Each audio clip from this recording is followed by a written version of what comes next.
Aujourd'hui, c'est le vendredi saint. Nous voulons ensemble nous rappeler la mort de Jésus-Christ par une courte méditation, mais aussi en prenant le repas que lui-même a institué, qui représente son corps et son sang. Vous pouvez donc déjà préparer du pain et du vin ou du jus de raisin, comme vous le souhaitez. Maintenant, méditons quelques instants sur la mort de Jésus-Christ. Tout d'abord, j'aimerais vous poser une question. Saviez-vous que Jésus est toujours allé au-delà des attentes des autres quand il était sur terre ? Je vais vous donner quelques exemples. Un homme a espéré la guérison pour lui-même. Mais Jésus est allé beaucoup plus loin que ses attentes. Il a pardonné ses péchés. Un autre exemple, les disciples se sont préparés pour un jour de pêche ordinaire. Et ça n'a pas donné grand-chose. Mais Jésus leur a permis de pêcher bien plus de poissons qu'ils n'en avaient l'habitude. Et en plus de cela, ils avaient Jésus lui-même, le créateur des poissons. Une veuve enterre avec résignation son fils décédé. Mais Jésus, lui, rend la vie. Il ressuscite son fils. Waouh, quel miracle! Un autre exemple, les chefs religieux veulent un miracle. Mais Jésus lui-même se présente à eux comme étant le créateur des miracles. Tout miracle vient de lui. Autre exemple, les disciples pensent qu'il faut renvoyer la foule chez elle. Il se fait tard et il n'y a pas du tout de nourriture, les gens ont faim. Mais qu'est-ce que Jésus fait ? Jésus utilise quelques aliments pour nourrir toute une foule. Il reste même des restes de nourriture. Un autre exemple, les foules cherchent un chef politique apte à mettre en place un nouveau royaume et à les débarrasser de la tutelle de Rome. Jésus leur offre bien mieux que cela. Un royaume spirituel éternel où l'emprise du péché, du mal et de la mort est vaincue à jamais. Waouh! Mes amis, Jésus est toujours allé au-delà des attentes des autres, au-delà des attentes des gens. Mais qu'en est-il de la mort de Jésus ? En quoi la mort de Jésus va au-delà des attentes des autres ? Bonne question. Pour les disciples, il était anormal que Jésus meure. Jésus a fait tellement de choses au-delà de leurs attentes que pour eux, c'est sûr, il va agir avec puissance contre tous ceux qui sont opposés à lui et à son peuple. Il va enfin délivrer son peuple de la domination romaine et prendre le pouvoir. Ça, c'est sûr. Mais écoutez la suite de l'histoire de Jésus. Après avoir demandé à ses disciples de veiller et prier avec lui, Jésus dit ceci d'impensable pour eux. Je lis dans la Bible, en Matthieu chapitre 26, à partir du verset 45.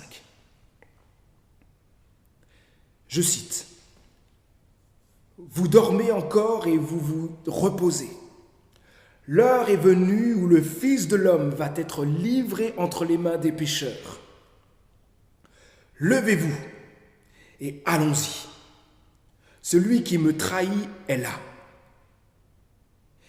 Il n'avait pas fini de parler que Judas, l'un des 12, survint, accompagné d'une troupe nombreuse armée d'épées et de gourdins. Cette troupe était envoyée par les chefs des prêtres et les responsables du peuple. Le traître avait convenu avec eux d'un signe en disant « Celui que j'embrasserai, c'est lui, saisissez-vous de lui. » Il se dirigea donc tout droit sur Jésus et lui dit « Bonsoir, maître » et il l'embrassa. « Mon ami, lui dit Jésus, ce que tu es venu faire ici, fais-le. » Alors les autres s'avancèrent et, mettant la main sur Jésus, ils se saisirent de lui. À ce moment, l'un des compagnons de Jésus porta la main à son épée, la dégaina, en frappa le serviteur du grand prêtre et lui emporta l'oreille. Jésus lui dit, « Remets ton épée à sa place, car tous ceux qui se serviront de l'épée mourront par l'épée. Penses-tu donc que je ne pourrais pas faire appel à mon Père? À l'instant même, il enverrait des dizaines de milliers d'anges à mon secours. Mais alors, comment les Écritures qui annoncent que tout doit se passer ainsi s'accompliraient-elles? » Là-dessus, Jésus dit à la troupe, « Me prenez-vous pour un bandit? Pour que vous soyez venus en force avec épée et gourdin afin de vous emparer de moi? J'étais assis chaque jour dans la cour du temple pour donner mon enseignement, et vous ne m'avez pas arrêté. Mais tout ceci est arrivé pour que les Écritures, ou plutôt les écrits des prophètes s'accomplissent. » Alors tous les disciples l'abandonnèrent et prirent la fuite. Waouh! Comme vous l'entendez, vous pouvez l'entendre. Jésus ne va pas du tout au-delà des attentes des disciples. Jésus est arrêté. Et nous connaissons la suite. Il va beaucoup souffrir par la moquerie des soldats, par leurs coups de fouet terribles, mais aussi par la mort la plus terrible, la plus horrible, la plus honteuse et la plus violente de l'époque. Pieds et mains percés, cloués sur une croix. Mais vous savez quoi? La Bible dit que la mort de Jésus va aussi au-delà des attentes de tous. Voici ce que la Bible dit sur la mort de Jésus en Colossiens chapitre 1. Nous lirons les versets 21 à 22. Vous, autrefois, vous étiez des étrangers pour Dieu. Vous étiez ses ennemis. En effet, vous pensiez à faire le mal et vous le faisiez.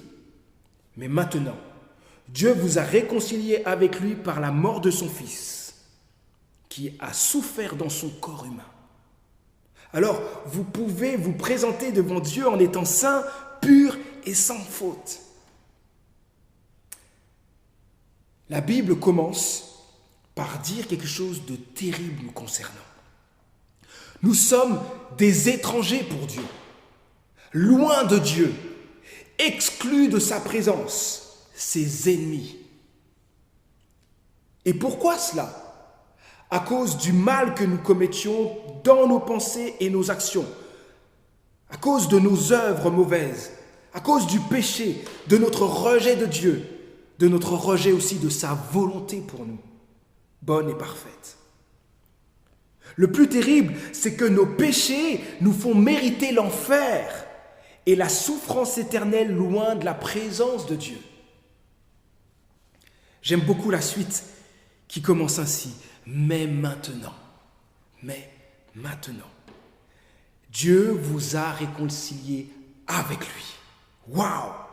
C'est-à-dire que Dieu nous a pardonnés, nous fait grâce et nous réconcilie avec lui. Comment est-ce possible? La Bible dit par la mort de son Fils, qui a souffert dans son corps humain. Ce sont les souffrances et la mort de Jésus qui rendent possible notre réconciliation avec Jésus, avec Dieu. Mes amis, la mort de Jésus va au-delà des attentes de tous. Pendant que plusieurs voient dans la mort de Jésus un échec, une défaite totale, la Bible nous dit qu'il accomplit ainsi par sa mort la réconciliation entre Dieu et nous. Amen. Alléluia. Quelle bonne nouvelle. C'est précisément grâce à la mort de Jésus-Christ que nos péchés peuvent être pardonnés, que tout le mal que nous avons commis peut être effacé, que nous pouvons bénéficier de la grâce immense, imméritée de Dieu, que nous pouvons nous présenter devant Dieu dans sa présence en étant saints, purs, sans tache, sans faute. C'est énorme. Notre casier judiciaire qui était plein est maintenant vide par la croix, parce que Jésus a tout accompli. Il est mort pour nous. à notre place. Il a pris sur lui toutes nos fautes, tous nos péchés, pour que nous soyons libérés de toutes nos fautes et de tous nos péchés. Nous ne sommes plus, par la mort de Jésus, nous ne sommes plus étrangers pour Dieu, loin de Dieu, loin de lui, exclus de sa présence et ses ennemis. C'est fini. Dieu fait de nous ses enfants. Dieu fait de nous sa famille. Dieu fait de nous, écoutez bien, l'objet de son amour intense, fort et éternel. Waouh! Nous connaissons aussi la suite qui nous réjouit plus que tout et qui va au-delà de nos attentes, de toutes nos espérances. Jésus est ressuscité des morts. Aïe, aïe, aïe. Jésus montre par là qu'il a la puissance sur la mort. Il est lui-même la vie. Mes amis, prenons le repas avec le plus grand respect possible, car nous sommes face à ce Dieu qui nous dépasse, qui est grand, qui est tout-puissant. Et prenons ce repas avec la reconnaissance la plus éclatante, la plus forte possible, car il a souffert et il est mort pour moi, pour toi, pour nous. Jésus est mort pour nous afin de nous donner la vie éternelle, afin de nous réconcilier avec Dieu pour jouir pour l'éternité de sa présence.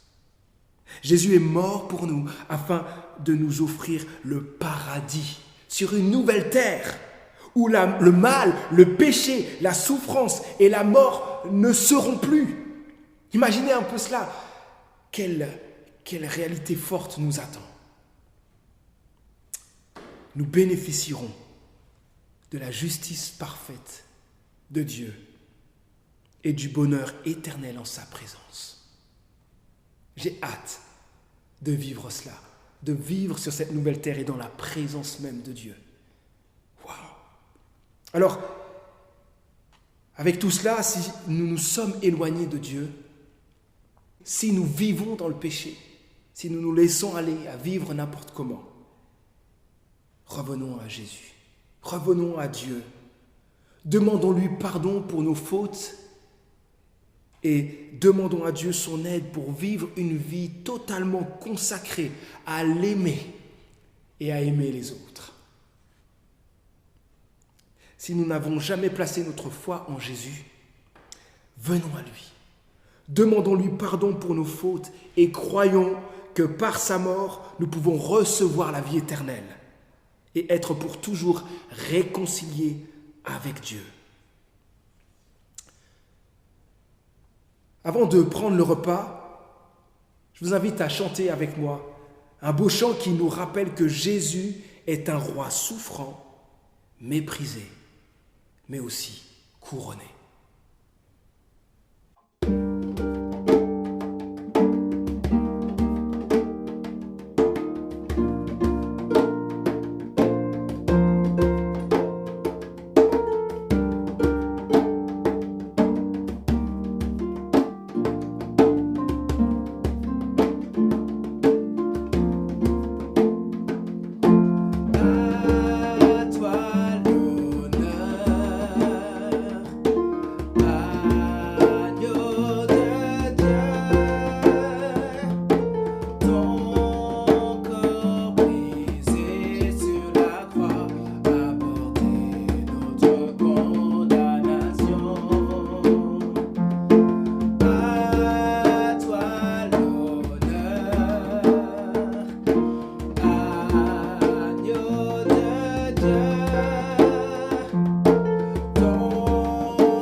Ton corps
Ton sang versé sur la croix est le prix de notre rançon. Roi couronné dans les cieux, tu reviendras victorieux. Tu as reçu de ton Père les clés de l'univers.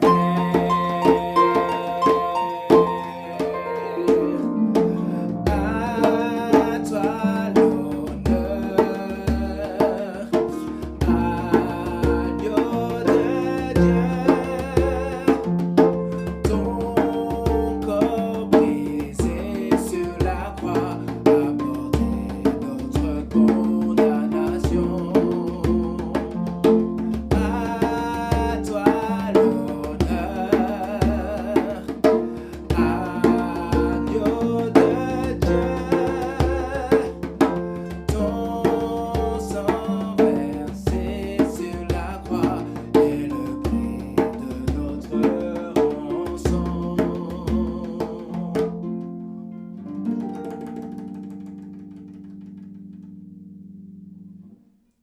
Nous allons maintenant prendre le repas que Jésus a institué pour nous rappeler sa mort à la croix. Le pain représente son corps, souffrant, et le vin ou le jus de raisin représente son sang qui a coulé pour nous. Pour vivre ce moment ensemble, je lirai le récit du dernier repas que Jésus a pris avec ses disciples dans la Bible, en Matthieu chapitre 26. Je lirai les versets 26 à 29. Au cours du repas, Jésus prit du pain, puis après avoir prononcé la prière de reconnaissance, il le rompit, il le partagea en morceaux. Puis il les donna à ses disciples en disant « Prenez, mangez, ceci est mon corps. » Avec reconnaissance, mangeons ce pain ensemble.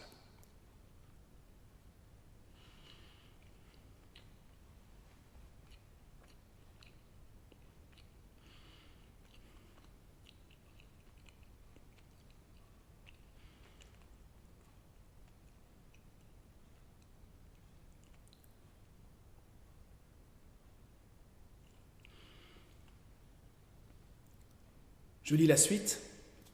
Ensuite, il prit une coupe et après avoir remercié Dieu, il la leur donna en disant « Buvez-en tous, ceci est mon sang, par lequel est scellée l'alliance.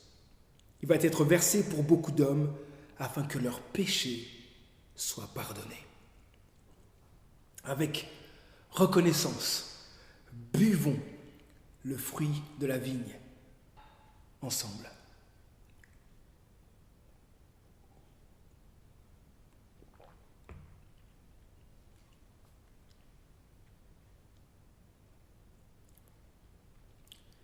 Jésus déclare ensuite « Désormais, je ne boirai plus du fruit de la vigne jusqu'au jour où je boirai le vin nouveau avec vous dans le royaume de mon Père. »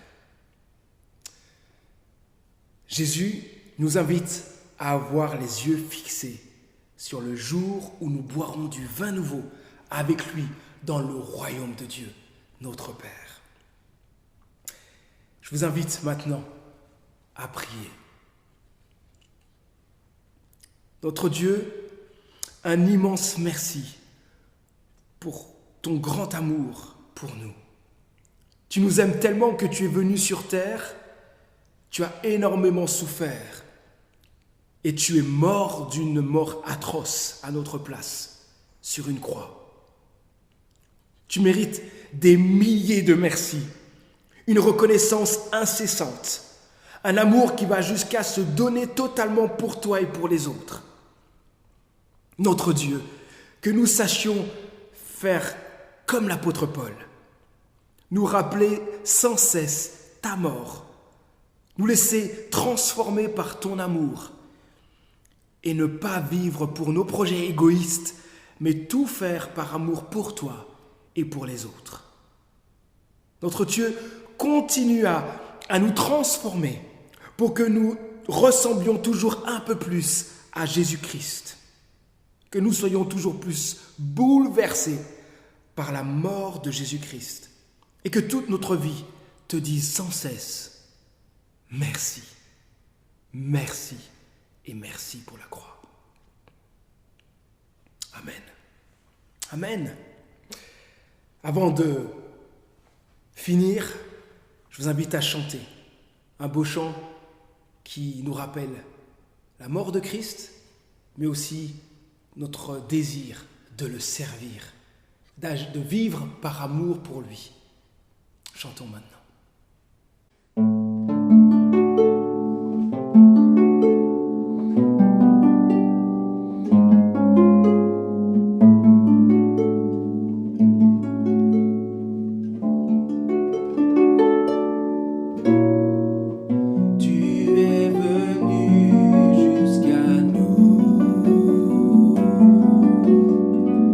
Quittant la gloire de ton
Mes amis, ma prière est que la mort de Jésus-Christ continue à bouleverser nos vies. Je finis avec une parole forte de l'apôtre Paul. L'amour du Christ remplit notre cœur quand nous pensons à ceci. Un seul homme est mort pour tous. C'est le Christ, dont tous participent à sa mort. Il est mort pour tous, ainsi les vivants ne vivent plus pour eux-mêmes. Ils vivent pour le Christ qui est mort pour eux et qui, pour eux, s'est réveillé de la mort et ressuscité. Mes amis, que l'amour de Christ remplisse notre cœur tous les jours de notre vie en nous rappelant sans cesse la mort de Jésus-Christ qui nous a sauvés pour la vie éternelle avec Dieu. Soyez bénis.